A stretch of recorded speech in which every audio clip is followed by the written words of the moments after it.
আপনি জানেন, একটা মানুষ আমাকে একটা সময় বলতো সে আমার সাথে চাইলেই কথা বলতে পারে না, অনেক পেইন দিত।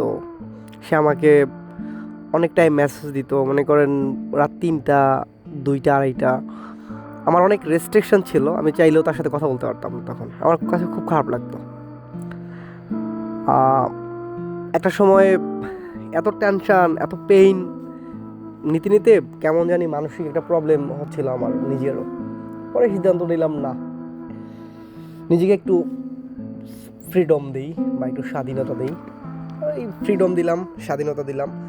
উদ্দেশ্য একটাই ছিল যে সে আমার সাথে কথা বলতে পারে না, যখন ইচ্ছে তখনই আমাকে সে ফোন দিতে পারে না, আমার সাথে চাইলেও কথা বলতে পারে না। আপনি জানলে অবাক হবেন, আজ অনেক দিন, হিউজ দিন আমি ফ্রিডম, বাট আমি চাইলেও এখন আমি তার সাথে কথা বলতে পারি না। Thank you.